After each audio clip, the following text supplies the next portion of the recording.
So now let's look at few more type of questions. देखिए normally infinity by infinity form है, that's what I try to figure it out. But देखिए दोनों ही questions बहुत important हैं, दोनों ही question का approach बहुत different है, दोनों ही question अपने आप में एक type of question है. Let's start of course with the first one, जहाँ पे k raised to the power 1 by a times n raised power a minus 1 by a plus k raised power a minus 1 by a whole divided by n raised power a plus 1 over summation, and that is under the summation when k goes from 1 to n. मतलब summation का जो variable है वो k है और limit का जो variable है वो n है. We have to solve this. तो देखिए यहाँ पर आप जो use कर रहे होंगे बच्चों वो ये वाला result है, and the result says, result बहुत ध्यान से समझ लीजिएगा बिकॉज ये बहुत ही इंपॉर्टेंट एक मेथड है to solve evaluate limit, and that result is if limit as N approaches infinity 1 by n time summation of r by n where r goes from 1 to n. यदि इस form में आपका limit है N approaching infinity, अच्छा आप ध्यान दीजिए infinity by infinity form बनने वाला है, ठीक है. तो ये होगा आपका, you can replace this entire limit by this integral over F of X with respect to X of course where X goes from 0 to 1. ठीक है, अब होता क्या है कि यहाँ पे जो आपका फंक्शन है समेशन के अंदर का जो एक्सप्रेशन है वो पूरा का पूरा एक्सप्रेशन जो है आपका वो r by n का फंक्शन होना चाहिए और इसको आप x से रिप्लेस करते हो, और 1 by n ये और दूसरा इंपॉर्टेंट कैरेक्टरिस्टिक है इस फॉर्म का जिसको कि आप फिर dx से रिप्लेस करते हो बच्चों. तो यदि आपको इसको, because of course we are discussing this question and then I told you this result, that means we are going to apply this one. तो दो चीज़ें बहुत अच्छे से ध्यान रखनी है. k is the variable of summation, तो मतलब यहाँ पे r की जगह k है पहली चीज़. तो पॉइंट ये है कि हमें 1 by n चाहिए पूरे से बाहर. अच्छा 1 by n आपको दिख रहा है क्योंकि डिनोमिनेटर में you have n raise to the power a plus 1 जिसे हम लिख सकते हैं this is nothing but n into n raise to the power a. तो चूंकि a से k से इंडिपेंडेंट है n, you can take it out of the summation. तो you will have at least till this much, यहाँ तक तो आपको ये दिख रहा है limit n tends to infinity 1 by n. Then whatever you have within summation sign you need to convert it to the function of k by n. तो जो भी है उसे आपको k by n के function के तौर पे लिखना है. So I am moving to the next one. तो देखिए what will I do here.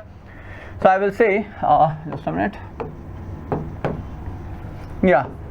तो हम लिखेंगे यहाँ पे limit as n approaches infinity 1 by n, as I said हमने बाहर ले लिया, summation of k raise to the power 1 by a, इसे अंदर लेके जाते हैं है ना विद इन ब्रैकेट. तो ये हो जाएगा आपका जस्ट अ मिनट तो k raise to power 1 by a अंदर लेके गए तो ये हो गया n raise to the power a minus 1 by n raised to the power 1 by a into n raised to the power a into k raised to the power 1 by a.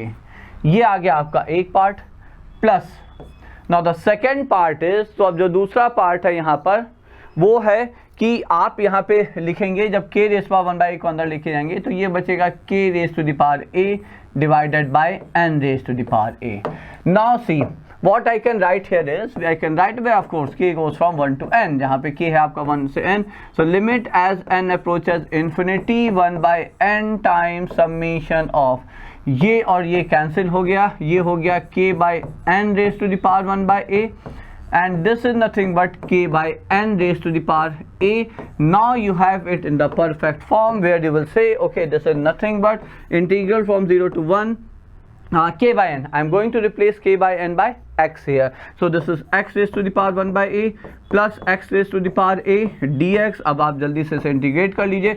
Integral हमें पता है ये हो जाएगा 1 by a plus 1 over 1 by a plus 1 है ना बच्चों, when x goes from 0 to 1, and this is plus x raised to the power a plus 1 over a plus 1 when x goes from 0 to 1. तो बस सिर्फ one ही value है जो आपको कुछ देगा क्योंकि x को जब 0 रखेंगे दैट्स गोइंग टू बी 0.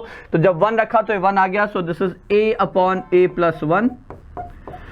फिर यहाँ पे 1 रखेंगे तो 1 आ जाएगा 1 upon a plus 1 and that gives us 1. So that's the answer for the first one and I hope I wish आप लोगों का आंसर यहाँ पर आ गया होगा. Those would have tried it properly उनका ये आंसर आ गया होगा. तो ये जो पहला आपका क्वेश्चन था that was based on the like evaluation of limit infinite series limit as n tends to infinity using integration. तो ये काफ़ी important form है. So that's what we get here. Now let's look at the second one. इस पे देखते हैं जहाँ पे limit as n tends to infinity r goes from 3 to n r cube minus 8 upon r cube plus 8. अच्छा, इसको देखा तो ये ख्याल तो आपको पक्का आया होगा कि हम इसे फैक्टराइज कर सकते हैं. So we can factorize it. तो let's start. Limit n tends to infinity and this is product of r cube minus 8 over r cube plus 8 where r goes from I think what 3 to 8 है ना, हाँ 3 to n, right. अच्छा, ये symbol तो बच्चों पता होगा. I think we would have used it by now like quite many times. पाई, जो इट लुक्स लाइक अ पाई, पाई का जो सिंबल है वो प्रोडक्ट है. जैसे समेशन का सिंबल होता है एडिशन का, आप आर की वैल्यू रखते आते हो वहाँ पे ऐड करते हो. तो सिमिलरली ये है समेशन आपका, सॉरी ये सिंबल है प्रोडक्ट का, आप आर की वैल्यू रखते आएंगे और मल्टीप्लाई करते आएंगे. But before I do that इसे फैक्टराइज कर लेते हैं. Limit as N approaches infinity pi of when r goes from 3 to n of r minus 2 upon r plus 2. Okay, and this is r square plus 4 plus 2r है ना बच्चों, और ये हो जाएगा r square plus 4 minus 2r, right. ये आ गया. Now let's do it. तो देखिए हुआ क्या, हुआ ये कि भैया limit n tends to infinity. अब जरा पाई की वैल्यू रखें. एज आई सेड पाई आप पहली वैल्यू r की जगह 3 रखेंगे. ठीक है, पाई ओपन करते हैं तो r की वैल्यू 3 रखी, तो this is 3 minus 2 over 3 plus 2. एक एक करके रखते हैं बच्चों, मतलब पहले जो लीनियर फैक्टर है इसको लिखते हैं, फिर इनटू सब प्रोडक्ट में we can multiply it in any order. ठीक है, तो r की वैल्यू 2 रखा, 3 रखी तो ये आया, 4 रखा तो 4 माइनस 2 अपॉन 4 प्लस 2. इसी प्रकार से 5 माइनस 2 अपॉन 5 प्लस 2. इसी प्रकार से 6 minus 2 upon 6 plus 2. 7 minus 2 upon 7 plus 2 into dot dot dot. देखिए इतने सारे क्यों लिखने पड़े, ध्यान से देखें. पहला टर्म डिनोमिनेटर में 5 है और यहाँ पे ये आया 5. इसके बाद के टर्म्स कैंसिल हो जाएंगे क्योंकि अगला आएगा 8 माइनस 2 जो कि 6 है, 4 प्लस 2 6 है. तो जो टर्म आपके बचे वो ऊपर 1 2 3 4 बचे. इस तरह के किसी भी पैटर्न में आप याद रखिए, जब सबमिशन होता है जितने पॉजिटिव टर्म बचेंगे उतने ही निगेटिव टर्म बचेंगे. सिमिलरली जब प्रोडक्ट में है तो पैटर्न सिंपल है, जितने न्यूमरेटर में टर्म बचेंगे एग्जैक्टली उतने डिनोमिनेटर में टर्म बचेंगे. So you got 4 terms in the numerator initially, so you will get 4 terms in the denominator at the end. And का मतलब जब आप r को n रखेंगे वो एंड है, और कहाँ रखेंगे n प्लस 2, तो उससे पहले 4 n plus 2 n plus 1 n minus 1.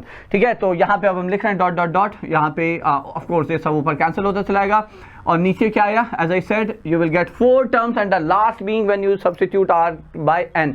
सो n प्लस 2 आखिरी होगा तो 4 लिखने हैं तो n minus 1 n plus 1 n plus 2. ठीक है, तो ये हो गए आपके 4 टर्म, ये आए सिर्फ इससे.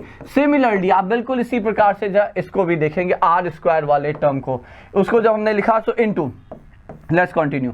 तो r की जगह 3 रखा तो 3 square plus 9 13 and then 2r is 6, so this is 19 upon 13 minus 6 which is 7 है ना, into फिर अब 4 रखा तो 4 स्क्वायर 16 20 and 8 is 28 upon 4 रखा तो 16 20 minus 8 is 20 minus 8 is 12 into फिर हमने 5 रखा तो 25 29 and 10 is 39 अपॉन 5 रखा 25 29 माइनस 10 इज 19. अब देखिए ये यहाँ से कैंसिलेशन स्टार्ट हुआ आपका 19 2 टर्म आपके डिनोमिनेटर में बचे, तो अब 2 टर्म आपके न्यूमरेटर में बचेंगे. और कौन से बचेंगे, जब आप n को r की जगह n रखेंगे लास्ट टर्म और उससे पहले वाला टर्म, तो उससे पहला वाला टर्म आएगा into dot dot dot n minus 1 whole square plus 4 plus 2 times n minus 1 isn't that बच्चों,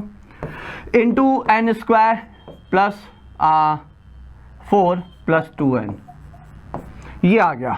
ठीक है, so now we have the final form. अब देखिए हुआ क्या, फाइनल फॉर्म आया limit as N approaches infinity. तो देखिए ये कांस्टेंट है और यहाँ पे, सो ये आया आपका 1 2 3 4. सो 1 into 2 into 3 into 4 into 28 into sorry 28 39, ये तो कैंसिल होते आएंगे, I am really sorry, denominator में बचेंगे. है ना, जो नंबर यहाँ बचे हैं 7/12 है। ओके, सो बाय 7 इंटू 12 इंटू न्यूमरेटर में बचे वो ये है। अच्छा अब देखिए ये आया आपका into n square plus 2n plus 4 into जब इसे ओपन करेंगे तो n स्क्वायर, यही हाईएस्ट डिग्री टर्म होगा, है ना, n square minus 2n plus 2n 0 हो जाएगा, देन प्लस 4 प्लस 5 हो गया, माइनस 2 माइनस प्लस 2, आप वो देख लेना जो भी है, ये आ गया divided by, see why I'm saying that, आप समझ जाओगे। डिनोमिनेटर में आया n into n minus 1 into n plus 1 into n plus 2, infinity by infinity form है। एंड वी नो जब भी आपका इन्फिनिटी बाय इन्फिनिटी फॉर्म हो और न्यूमरेटर डिनोमिनेटर की डिग्री सेम हो, यहाँ पे डिग्री 4 है, यहाँ पे भी डिग्री 4 है, तो हाईएस्ट डिग्री टर्म का coefficient numerator upon highest degree term का coefficient denominator is the answer. So n raise to power 4 का कोफिशिएंट 1, यहाँ पे n रेज़ टू पावर 4 का कोफिशिएंट 1, सब ये आ जाएगा, ये पूरा आपको 1 दे देगा, 12 से ये 12 कैंसिल हो गया। So answer as far as I can see is 2/7। So my answer is 2/7. एक बार आप लोग चेक कर लीजिएगा अपनी calculation. So according to me that's the answer. So as I said earlier, those are two very different type of questions. So I believe आप method और concept जो involve है वो सारा समझ गए होंगे बच्चों।